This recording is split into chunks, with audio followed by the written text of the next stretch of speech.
Salut tout le monde, bienvenue dans cette toute nouvelle vidéo, j'espère que vous allez tous très bien, c'est David K et aujourd'hui on se retrouve dans une vidéo 3 choses qui pourraient relancer le marché économiquement de Pokémon à la hausse. Alors avant de débuter cette vidéo, on va la contextualiser. Tout d'abord, merci pour vos précédents retours sur ma première analyse du marché Pokémon. Vous avez été très nombreux à participer dans l'espace commentaire et on va d'ailleurs revenir sur un ou deux commentaires qui m'ont permis d'établir cette vidéo. Si c'est pas déjà fait, pensez à vous abonner. Pourquoi pas à liker, ce serait super cool. Et bien sûr, si vous avez des arguments qui pourraient relancer le marché Pokémon à la hausse, je vous attends en commentaire. Car il y aura très certainement un épisode 2 avec vos arguments. Alors tout d'abord, j'avais un commentaire qui était très intéressant, qui parlait du vintage et du récent, qui sont deux marchés complètement différents. Certes, il y a une baisse du marché, mais elle n'est pas proportionnelle sur le vintage ou sur le récent. Pourquoi ? Le vintage, c'est le cœur d'un marché de collectionneurs, un marché de passionnés qui sont là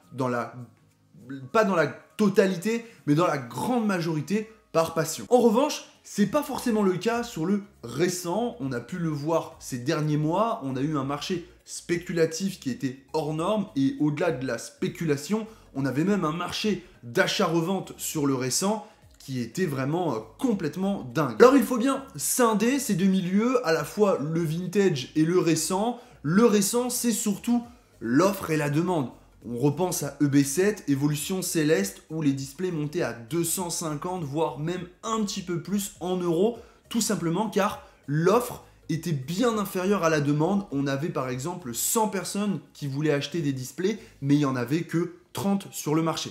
Bien sûr, je schématise, les chiffres sont bien plus conséquents, mais tout ça pour vous dire qu'il n'y avait pas assez de displays pour tout le monde, et donc les prix, c'est encore différent sur le vintage, sur l'attrait du vintage, car effectivement, les pièces de collection se sont toujours monnayées à un certain prix, même s'il y a un an, la display 7 de base édition 1 s'est échangée autour des 20 000 euros, et qu'elle est montée jusqu'à 60 000, et que là, elle a tout de même redescendu. Elle va très certainement se stabiliser à un prix qui sera bien supérieur à celui qu'il était il y a un an et elle finira à un moment donné par repartir à la hausse. C'est donc l'occasion de rentrer dans le débat 3 choses qui pourraient relancer le marché Pokémon à la hausse. Et j'ai envie de commencer par un argument très simple qui pourrait relancer le marché à la hausse et on abordera sur ce point-là le vintage. J'ai envie de vous parler du Gala TCG. Le Gala TCG qui arrive bientôt, si je vous dis pas de bêtises, c'est le 23 avril. Cette convention qui va réunir tous les collectionneurs passionnés, tous les gens qui ont un attrait autour de Pokémon lors d'une journée dédiée dans un salon et le soir lors d'un repas un peu plus, on peut le dire, select, prestigieux, voilà, des plus grands collectionneurs. Alors j'y serai et pourtant je me considère pas du tout comme select ou je sais pas quoi, voilà, mais j'y serai en tout cas notamment pour partager ce moment avec des copains, voilà. Et pourquoi ça pourra relancer le marché, selon moi, l'économie du marché et notamment l'attrait. Alors ce ne sera pas sur le long terme, parce que pour le moment c'est un événement sur l'année. Néanmoins ça va galvaniser les troupes. Tous les collectionneurs vont se retrouver, il va y avoir aussi plein d'amateurs bien sûr. Et si vous voulez, tout ce flux, tous ces gens qui vont logiquement passer à cette journée, qui vont être présents, eh bien ils vont voir un événement Pokémon qu'ils n'ont pas l'habitude de voir et je pense que ça va galvaniser les troupes et relancer l'attrait sur Pokémon. Alors, je pense que ce sera un attrait sur le court terme et ce qui dépendra peut-être de la suite des choses, enfin la suite des événements, c'est est-ce que cet événement pourrait devenir par exemple trimestriel, voilà, annuel, trimestriel, par la suite, je sais pas, 2 par an, et à voir, mais plus il y en aura, plus potentiellement ça créerait des événements Pokémon qu'on n'a pas. On a des petits salons aujourd'hui en France, mais qui sont des salons ridicules, enfin c'est pas méchant ce que je dis, c'est pas péjoratif, mais on n'a pas de gros événements dédiés à Pokémon, ou plus simplement comme le Gala TCG, son nom l'indique, au TCG. Donc ça, pour moi, c'est un événement qui pourrait relancer l'attrait de Pokémon, et plus particulièrement du vintage, étant donné que le récent, tout le monde est toujours un petit peu dedans, mais que le vintage, c'est un marché bien particulier. Mention spéciale pour Cardenter qui, le 22 avril au soir, ouvre une display set de base en live sur Twitch, pensez-y. Encore une fois, je prends tous vos arguments en commentaire et on va passer sur le deuxième argument. Le deuxième argument, vous le savez, ce sont toutes ces petites applications qui débarquent sur le marché et certaines sont très novatrices, à l'image de Bits dont je suis ambassadeur,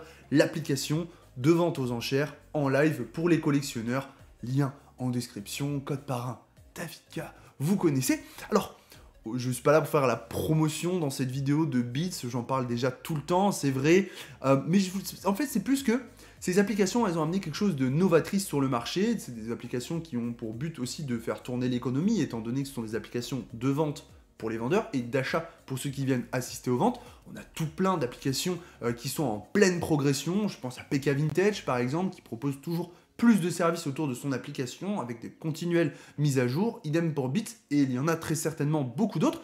Tout ça pour vous dire que on n'est pas à l'abri de voir arriver d'autres applications avec de nouveaux services auxquels on n'a pas encore pensé et qui pourraient tirer l'économie de Pokémon vers le haut, ou du moins, sans tirer l'économie vers le haut, continuer de le faire tourner à la vitesse que l'on connaît déjà. A savoir que la vitesse que l'on connaît aujourd'hui, elle est déjà encore une fois nettement supérieure à celle d'il y a 2 ou 3 ans. Si vous connaissez des applications super sympas autour de Pokémon et autour de l'économie, eh bien vous pouvez les donner en commentaire. Et on va enchaîner sur le troisième argument, et non des moindres. J'ai été obligé de terminer sur cet argument, étant donné qu'il me paraît tellement évident. Eh bien, on pense forcément aux différents influenceurs. On a vu des influenceurs arriver sur la plateforme de YouTube pour divertir les gens autour de Pokémon avec des ouvertures dans le récent. Et c'est d'ailleurs ça qui a créé une hausse du marché, qui a tant déplu à certains et qui a moins dérangé d'autres. Car je le rappelle, quand il y a une hausse du marché, eh bien si vous êtes déjà propriétaire d'une collection Pokémon, indéniablement, votre collection Pokémon, elle aussi, vient à grandir en termes de prix et donc vous vous adaptez quelque part. C'est plus dérangeant pour celui qui débute et qui effectivement arrive dans Pokémon parce que ça passe, il arrive entre guillemets par passion déjà et effectivement il se retrouve déjà bloqué tant ça coûte cher. Alors effectivement, les influenceurs, je pense à Michou notamment et Inoxtag, vous les avez vus, voilà, ils ont ouvert pas mal. On pourrait parler aussi de David Lafarge qui lui fait toujours du Pokémon, mais David c'est encore différent, c'est par période. Voilà, on a du mal un petit peu à savoir comment son contenu se dispatche. Donc on va parler plus globalement de Michou et Inoxtag qui étaient là donc pour divertir, qui ont fait des chiffres complètement hallucinants. On a passé les 100 000 viewers sur des ouvertures Pokémon, c'était véritablement du jamais vu, mais très clairement qui vont toucher du monde. Et là, ce sont des gens qui vont être concernés par le récent. Alors, on parle pas on parle pas de vintage là, très clairement. On parle des gens qui vont. Oui, vous allez me dire, ils ont ouvert une display set de base, mais ça reste un événement à part. Ça n'a pas, je pense, ça a contribué à la hausse du set de base, mais ça n'a pas fait exploser globalement le vintage. Si vous voulez, la boîte Neo Discovery ED1 en FR, elle n'a pas pris en valeur parce que ils ont ouvert du set de base. Le set de base a pris en valeur, c'est sûr, mais pas tout le reste du vintage. Même si Pokémon a globalement step up.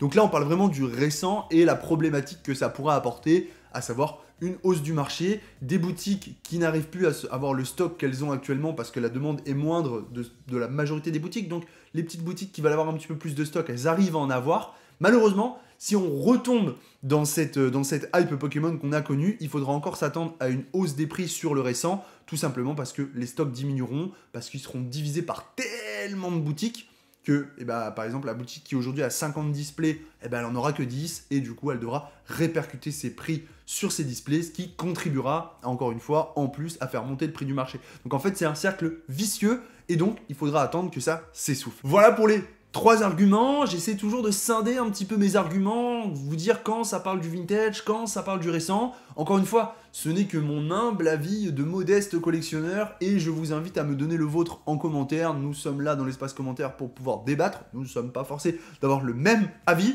J'espère que cette analyse, encore une fois, du marché Pokémon vous a plu. Encore une fois, merci à tous pour vos nombreux retours. Je vous rappelle que je vous retrouve tous les soirs, du lundi au vendredi à 18 h sur Twitch, sur l'application, mais non, sur Twitch, pour le TCG Show, pour ouvrir des cartes, et notamment des cartes Pokémon. Et vous pourrez me retrouver lors d'une vente aux enchères incroyable, le 6 avril à 20 h, mercredi 6 avril, c'est mercredi, mercredi ou mardi.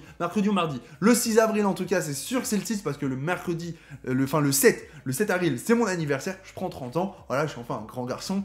Et du coup, on se retrouve le 6 avril, la veille de mon anniversaire, pour une vente aux enchères endiablé, vous pouvez me faire confiance. Merci à tous d'avoir regardé cette vidéo. C'était Davidka pour la chaîne YouTube, pour les collectionneurs. Voilà. Eh bien, j'espère que vous avez apprécié cette dernière vidéo. Si c'est le cas, eh bien, c'est le moment de débuter une nouvelle vidéo, tout simplement. N'oubliez pas encore une fois de la liker, de vous abonner et de la commenter. Suivez-moi sur Instagram pour suivre l'actualité Pokémon. Vous me rejoignez sur Instagram, DavidLiveK.